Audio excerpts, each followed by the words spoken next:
जी भाई, आपका क्या नाम है? जी मेरा नाम नवीन कुमार है। नवीन जी, बताइए क्या करते हैं आप? ये मैं पढ़ाई करता हूँ। आज़ाद समाज पार्टी के बारे में आप कुछ बोलिए। हाँ, मैं आज़ाद समाज पार्टी को कुछ कहना चाहूँगा। शायद हो सके तो मैं संदेश चंद्रशेखर उर्फ रावण जी को भेज देना। चंद्रशेखर जी उर्फ रावण जी, गौर से सुनिए, आपके लिए नवीन कुमार का जी जी जी संदेश है, दीजिए संदेश। मैं दरअसल जब उनसे पहली बार मिला था तो मैं उनसे शोभापुर में मिला था, चंद्रशेखर जी से। तो हम उनके बहुत बड़े फ़ैन थे। एक समझ लो जैसे होते हैं ना कि कोई भी हो, उनका एक लीडर होता है जैसे कि बिरादरी का, तो उसके हम फ़ैन हो जाते हैं। तो मैं उनको बहुत बड़ा फ़ैन था। उनके लिए हमने बहुत कुछ किया था। मतलब कि वहाँ पर उनका प्रोग्राम किया था हमने एक लाइब्रेरी में, जो समाज के लिए काम करते हैं, मतलब समाज के लिए पढ़ाई करते हैं, उनके लिए फ्री सेवा करते हैं। तो वो एक बार वहाँ पर आए थे तो हमने उनके लिए प्रोग्राम किया था। तो उन्होंने ये कहा था, उन्होंने एक वादा किया था कि मैं पार्टी नहीं बनाऊंगा, संगठन करूंगा, संगठन में रहूंगा, जैसे कि आरएसएस है।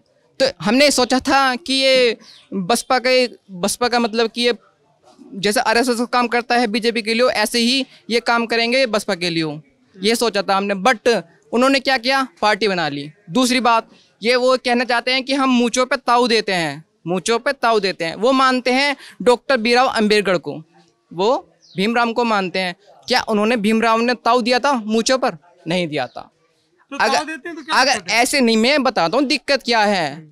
वो क्या करेंगे, क्या कराते हैं, वो कराते हैं धरना कराते हैं, क्या कराते हैं, उनसे क्या होता है, अपने लोगों के समाज पर क्या लगते हैं, वो लग जाते हैं, क्या कहें, सॉरी मैं उसमें मुकदमे लग जाते हैं। उनसे क्या होता है, हमारा समाज और बैक में चला जाता है। तो आपके हिसाब से जो चंद्रशेखर की धरना वाली रणनीति है वो गड़बड़ है। ऐसे ताव देने से नहीं होता है। मैं जानता हूँ कलम से, जो कलम में ताकत है वो किसी चीज़ में ताकत नहीं है। उन्होंने ये कहा था कि हम स्कूल चला रहे हैं, बच्चों को पढ़ा रहे हैं, उन्होंने कुछ नहीं करा। उन्होंने क्या करा, और पार्टी को बांटने का काम कर दिया। किस पार्टी को? बसपा को बांटने का काम कर दिया।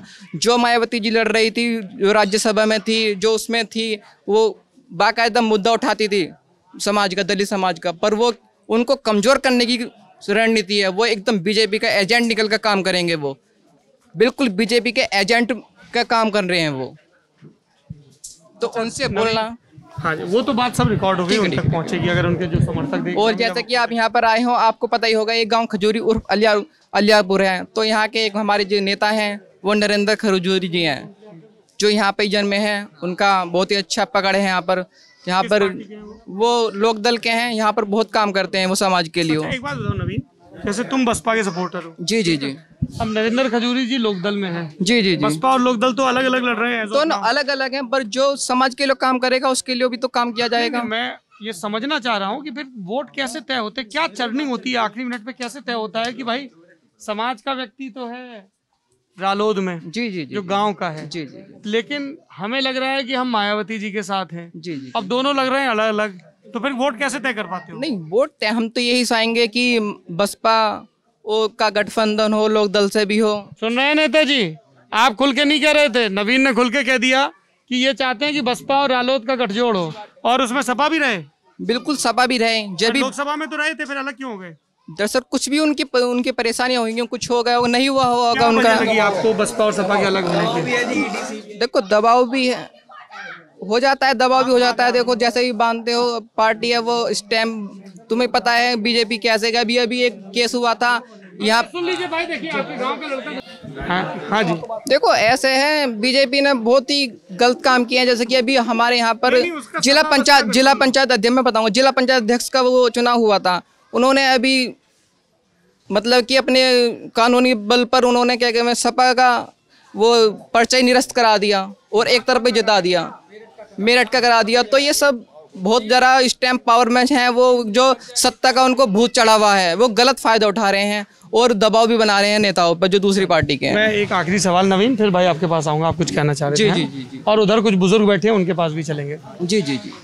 जैसे दिल्ली में कुछ पॉलिटिकल कमेंटेटर और स्टैटिस्टिक्स वाले लोग, मतलब सांख्यिकी वाले, आंकड़ों वाले लोग बैठते हैं, है ना?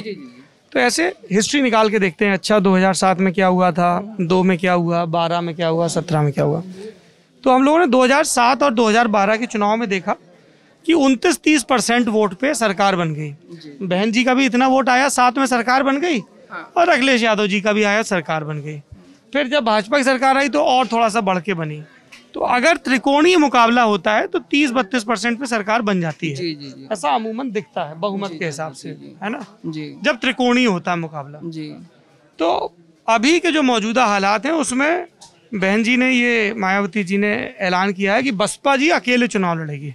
जी जी ठीक है, तो अब एक तरफ मान लीजिए एक कैंडिडेट होगा बसपा का, ठीक, भाजपा की आप आलोचना कर रहे हैं, एक कैंडिडेट होगा भाजपा का, और एक कैंडिडेट अभी का जो गठबंधन दिख रहा है वो सपा, रालोद और खजूरी जी का कहना है कि आज़ाद समाज पार्टी भी साथ में आ सकती है। जो भी ये ताकते हैं, जो भी ताकते हैं वो साथ में आ जाएंगे, तो ये त्रिकोणीय मुकाबला हो जाएगा। जी जी तो जो मान लीजिए खजूरी गांव का जो दलित वोटर है जी जी उसको तो फिर भाजपा के मुकाबले बसपा और सपा गठबंधन में से एक चुनना होगा। जी तो वो कैसे चुनेगा, मैं वो जानना चाह रहा हूँ। नवीन कैसे चुनेंगे, उनको छोड़िए।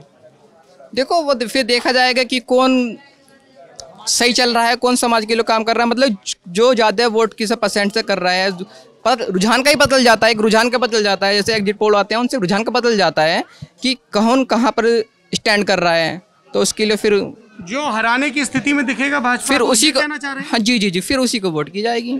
फिर उसी विनेबिलिटी फैक्टर